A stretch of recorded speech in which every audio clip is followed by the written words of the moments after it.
नमस्कार, अरुणाचल समाचार में आपका स्वागत है। मैं हूं शोभा। आइए बुलेटिन में सबसे पहले देखते हैं मुख्य समाचार। प्रधानमंत्री नरेंद्र मोदी ने कहा, ऊर्जा क्षेत्र में भारत रूस की साझेदारी विश्व के ऊर्जा बाजारों में स्थिरता लाने में कर सकती है मदद। पूर्वी आर्थिक मंच के पूर्ण सत्र को संबोधित करते हुए श्री मोदी ने कहा कि भारत और रूस गगनयान कार्यक्रम के माध्यम से अंतरिक्ष अन्वेषण में भागीदार। मुख्यमंत्री पेमा खांडू ने आत्मनिर्भर कृषि योजना और आत्मनिर्भर बागवानी योजना के लिए क्रेडिट लिंक्ड स्कीम का किया शुभारंभ। कृषि और बागवानी से संबंधित इन दोनों योजनाओं के संबंध में राज्य सरकार और नाबार्ड, अपेक्स बैंक सहित राज्य के कार्यरत विभिन्न बैंकों के साथ समझौते पर किया गया हस्ताक्षर। मुख्यमंत्री पेमा खांडू ने राजभवन में राज्यपाल डॉक्टर बी.डी. मिश्रा से मिलकर प्रदेश के विकास से जुड़े मुद्दों पर की चर्चा। राज्यपाल ने प्रदेश के विभिन्न हिस्सों में बाढ़ और भूस्खलन से सड़क संपर्क के बाधित होने पर चिंता जताते हुए प्रदेश में सड़कों के निर्माण की गुणवत्ता की सख्त निगरानी पर दिया जोर। प्रधानमंत्री नरेंद्र मोदी ने कहा है कि ऊर्जा क्षेत्र में भारत रूस की साझेदारी विश्व के ऊर्जा बाजारों में स्थिरता लाने में मदद कर सकती है। पूर्वी आर्थिक मंच के पूर्ण सत्र को संबोधित करते हुए श्री मोदी ने कहा कि भारत और रूस गगनयान कार्यक्रम के माध्यम से अंतरिक्ष अन्वेषण में भागीदार है। दोनों देश अंतर्राष्ट्रीय व्यापार और वाणिज्य के लिए उत्तरी समुद्री मार्ग को खोलने में भी भागीदार होंगे। प्रधानमंत्री ने कहा कि भारत और रूस कई परियोजनाओं पर मिलकर काम कर रहे हैं। प्रधानमंत्री ने इस बात का उल्लेख किया कि देश का सबसे बड़ा शिपयार्ड मझगांव डॉक लिमिटेड दुनिया के कुछ सबसे महत्वपूर्ण वाणिज्य पोतों के निर्माण के लिए रूस के ज्वेज़दा के साथ साझेदारी करेगा। श्री मोदी ने रूस के सुदूर पूर्व क्षेत्र के विकास के लिए राष्ट्रपति पुतिन के दृष्टिकोण की सराहना की। उन्होंने कहा कि भारत इस सपने को साकार करने में रूस का एक विश्वसनीय भागीदार होगा। And thank President Putin for this honor. Friends, in Indian history and civilization, the word Sangam has a special meaning.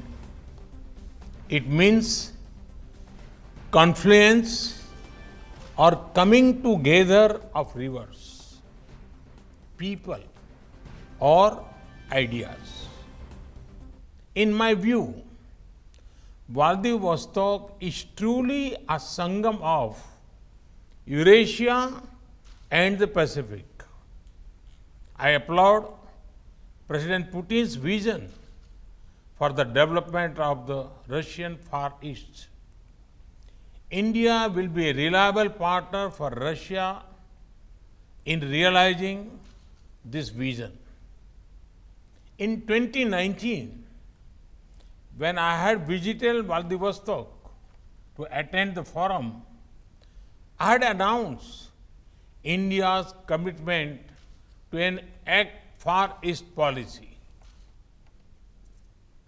राज्य सचिवालय ईटानगर में आयोजित एक कार्यक्रम में मुख्यमंत्री पेमा खांडू ने आत्मनिर्भर कृषि योजना और आत्मनिर्भर बागवानी योजना के लिए क्रेडिट लिंक्ड स्कीम का शुभारंभ किया। कृषि और बागवानी से संबंधित इन दोनों योजनाओं के संबंध में राज्य सरकार और नाबार्ड, अपेक्स बैंक सहित राज्य के कार्यरत विभिन्न बैंकों के साथ समझौते पर हस्ताक्षर किया गया। इस अवसर पर West Kameng, Lower Subansiri, Lower Dibang Valley और चांगलांग जिले के स्व सहायता समूहों और किसानों के साथ मुख्यमंत्री ने वर्चुअल बातचीत की। अपने संबोधन में मुख्यमंत्री पेमा खांडू ने कहा कि प्रदेश के किसानों और स्व सहायता समूह के माध्यम से महिलाओं को आत्मनिर्भर बनाने के लिए राज्य सरकार ने कृषि और बागवानी क्षेत्र में क्रेडिट लिंक्ड स्कीम शुरू किया है। मुख्यमंत्री ने कहा कि इस योजनाओं के शुरू होने से अब किसानों और स्व सहायता समूहों को कृषि और बागवानी क्षेत्र से संबंधित उद्यम के लिए केवल 10% खर्च करना पड़ेगा, जबकि राज्य सरकार की तरफ से 45% और संबंधित बैंकों की तरफ से भी 45% क्रेडिट मुहैया कराई जाएगी। उन्होंने कहा कि संबंधित जिले की उपायुक्त की अध्यक्षता में एक समिति प्राप्त आवेदनों पर निर्णय लेगी।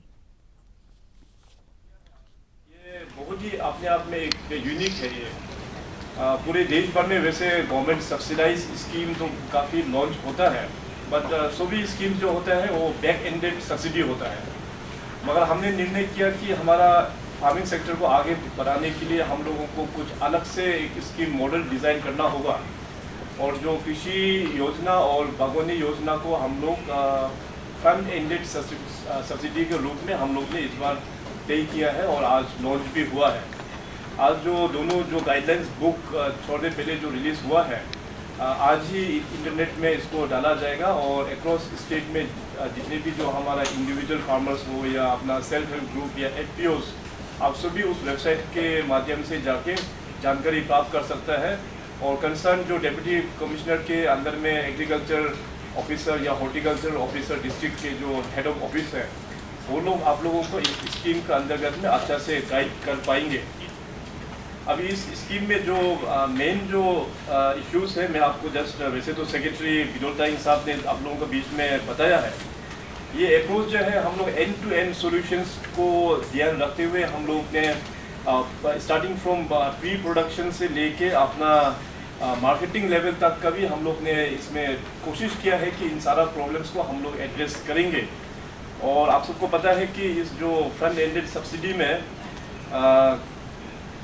जो सरकार की ओर से जो सब्सिडी मिलेगा दैट इज़ 45%, और बैंकिंग इंस्टीट्यूट से जो आप लोगों को बैंक लोन दिया जाएगा वो है 45%। तो कुल मिला के 19% जो है सरकार के ओर से और बैंक की ओर से आप लोगों को दिया जाएगा।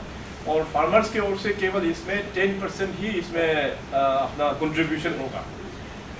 तो इसमें अभी अगर इंडिविजुअली हम लोग अगर लोन लेते हैं इस दोनों स्कीम के अंतर्गत में, तो 1.6 लाख के अंतर्गत में आप लोगों को कोई भी मॉर्गेज यानी बैंक को मॉर्गेज देना नहीं है।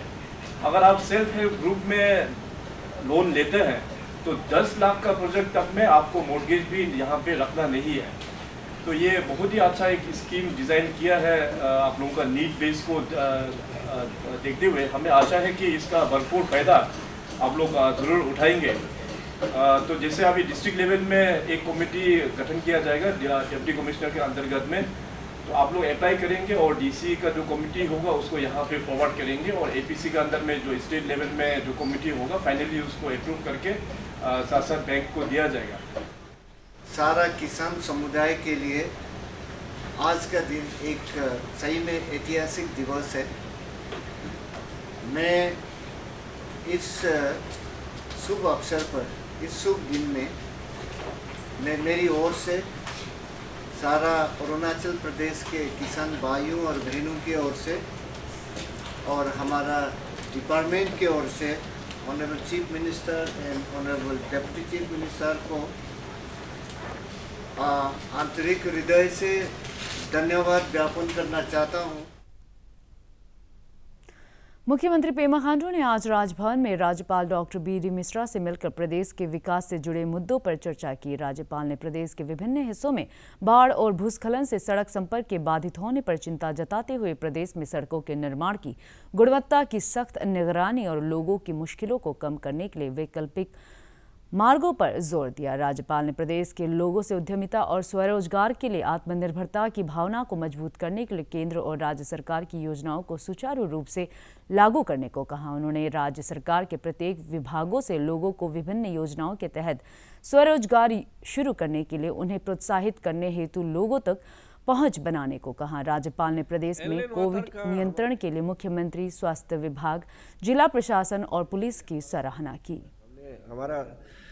राज्य के परिवहन मंत्री नकाब नालू ने कहा कि प्रदेश के नदियों में इनलैंड वाटर ट्रांसपोर्ट की संभावनाओं को लेकर केंद्र जल परिवहन विभाग के साथ बातचीत चल रही है। नाहरलगुन में एक कार्यक्रम के दौरान संवाददाताओं से बातचीत में श्री नालू ने कहा कि लोहित, सियांग और सुबनसिरी सहित प्रदेश की कई नदियों में जल परिवहन की संभावनाओं को लेकर सर्वे किया जा रहा है। सेशन था क्योंकि उसमें मिनिस्टर को बुलाया था, लेकिन असेंबली सेशन होने के कारण मैं अटेंड नहीं कर पाया। मेरा जो सेक्रेटरी जो है वो गुवाहाटी में जाकर अटेंड किया। ये एक तो नॉर्मल मीटिंग था और प्रोसेस माने ये कॉरेस्पॉन्डेंस चल रहा है कि अभी कौन कौन से डिस्ट्रिक्ट को, कौन कौन से नदी को हम इनलैंड वाटर का अंदर लाना है।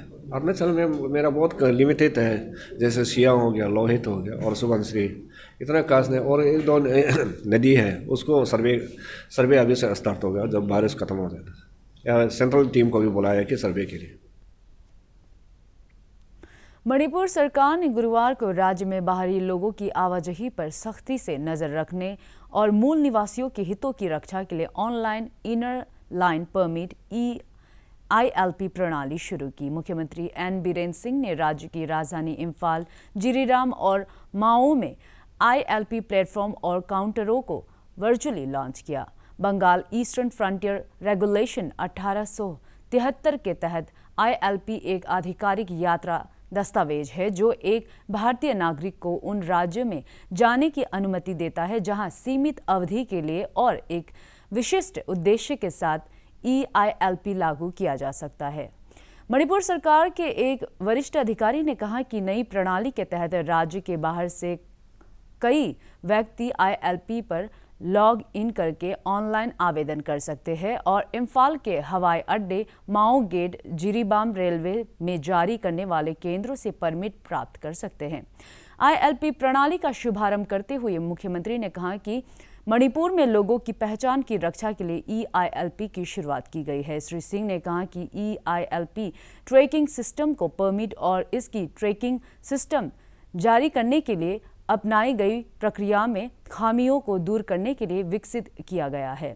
सिस्टम यह जांचने में मदद करेगी कि कोई व्यक्ति जिसने परमिट के साथ राज्य में प्रवेश किया है, छोड़ दिया है या अभी भी रह रहा है या नहीं। आज़ादी का अमृत महोत्सव के अंतर्गत आयुष मंत्रालय ने कल नई दिल्ली में आयुष रोग निरोधक दवाई और आहार तथा जीवन शैली पर लिखित दिशा निर्देशों के वितरण का अभियान शुरू किया। केंद्रीय आयुष मंत्री सर्बानंद सोनोवाल और आयुष राज्य मंत्री डॉक्टर मुंजपारा महेंद्र भाई ने संयुक्त रूप से इस अभियान की शुरुआत की। अगले एक साल में 60 वर्ष या उससे अधिक उम्र वाले लोगों और अग्रिम पंक्ति के कार्यकर्ताओं पर विशेष ध्यान देते हुए देश भर में 75 लाख लोगों को कोविड संक्रमण से निपटने के लिए दिशा निर्देश और रोग प्रतिरोधक दवाओं का वितरण किया जाएगा। कोविड के आयुर्वेदिक रोग निवारण किट में गिलोय धनवटी और अश्वगंधा धनवटी शामिल है। यह किट और दिशा निर्देश केंद्रीय आयुर्वेदिक औषधि परिषद ने तैयार किया है। श्री सोनोवाल ने वीडियो कॉन्फ्रेंस के माध्यम से अपने संबोधन में कहा कि अभियान का उद्देश्य प्रधानमंत्री नरेंद्र मोदी के दृष्टिकोण और मिशन के अनुसार सबके लिए स्वास्थ्य सुनिश्चित करना है। इधर अरुणाचल प्रदेश के regional Ayurveda research institute Itanagar में इस कार्यक्रम का शुभारंभ राज्य के स्वास्थ्य निदेशक डॉक्टर M लेगो ने किया। संस्थान के रिसर्च ऑफिसर डॉक्टर SK मेहर ने कहा कि आयुष रोग निरोधी दवाओं के वितरण से नागरिकों को कोरोना वायरस के खिलाफ प्रतिरोधक क्षमता बढ़ाने में मदद मिलेगी। फ्री मेडिसिन डिस्ट्रीब्यूशन का आरंभ किया गया, जो कि आज़ादी का अमृत महोत्सव के दौरान ये 1 साल तक किया जाएगा, जिसमें कि प्रोफाइलेटिक मेडिसिन के तौर पर गिलोय घनवटी का हम यहीं के जो पब्लिक है उनको फ्री में डिस्ट्रीब्यूट करेंगे, जो कि इस कोविड के दौरान अपना को स्वस्थ रखने में सहायता करेगा। सही पोषण देश रोशन लक्ष्य के साथ देश भर में 2022 तक कुपोषण समाप्त करने के लिए 1 सितंबर से महिला और बाल विकास मंत्रालय के अधीन महीने भर चलने वाले राष्ट्रीय पोषण माह के तहत ईस्ट सियांग जिले के बेरुंग गांव में आज एक कार्यक्रम आयोजित किया गया। इस अवसर पर उपस्थित सभी लोगों ने पोषण जागरूकता की शपथ ली। अपने संबोधन में जिला पंचायत सदस्य ओगम मिंगू ने लोगों से अपने बच्चों को संतुलित आहार देने की अपील की और कहा कि जब बच्चा स्वस्थ होगा तभी हमारा देश भी स्वस्थ होगा। कार्यक्रम के दौरान ICDS की सह निदेशक माची गांव ने देश से कुपोषण को जड़ से समाप्त करने के लिए लोगों से सहयोग की अपील की। यहाँ में बेरुंग बस्ती में हमें ये उद्घाटन करने के लिए मौका मिला है। ZBM हमारे उद्घाटन कर चुके हैं। भारत का शानदार स्वाधीनता संघर्ष आधुनिक विश्व के महानतम संघर्षों में से एक है। दूरदर्शन समाचार द्वारा प्रसारित किए जा रहे आज़ादी का सफर में आज हम बात करेंगे प्रसिद्ध स्वतंत्रता सेनानी कमलापति त्रिपाठी के बारे में। और जाने माने गांधीवादी नेता कमलापति त्रिपाठी की। इनका जन्म 3 सितंबर 1905 को हुआ था। कमलापति त्रिपाठी ने हिंदी समाचार पत्र आज में पत्रकार के रूप में करियर की शुरुआत की और बाद में अपना अखबार संसार निकाला। वे 2 टैबलॉइड अखबारों के भी संपादक रहे। उन्होंने आज के उत्तर प्रदेश और तत्कालीन संयुक्त प्रांत में 1920 में असहयोग आंदोलन, 1930 में सविनय अवज्ञा आंदोलन और 1942 में भारत छोड़ो आंदोलन में हिस्सा लिया, जिसके लिए भारत तिब्बत सीमा पुलिस बल आईटीबीपी की 49वीं बटालियन द्वारा बसार में फिट इंडिया रैली निकाली गई। आज़ादी के अमृत महोत्सव के तहत आयोजित इस रैली में बड़ी संख्या में आईटीबीपी के साथ स्थानीय लोगों ने हिस्सा लिया और लोगों को स्वस्थ रहने के लिए फिट इंडिया मुहिम में शामिल होने की अपील की। अरुणाचल समाचार के आज के अंक में इतना ही। जाने से पहले आप सभी से अनुरोध है कि कोविड-19 के दिशा निर्देशों का पालन करें, हमेशा मास्क लगाए, बार बार हाथ धोएं और सोशल डिस्टेंसिंग के नियमों को मानें। कोरोना महामारी से बचाव के लिए आपका वैक्सीन लगवाना भी जरूरी है। अगर आप वैक्सीन लगवाने के पात्र हैं तो जरूर लगवाएं। हम कल फिर हाजिर होंगे अरुणाचल और देश दुनिया की खबरों के साथ। आप चलते आपको बता दें कि आप अरुणाचल समाचार हमारे YouTube channel DD news Arunachal पर भी देख सकते हैं। देखते रहिए अरुण प्रभा। नमस्कार।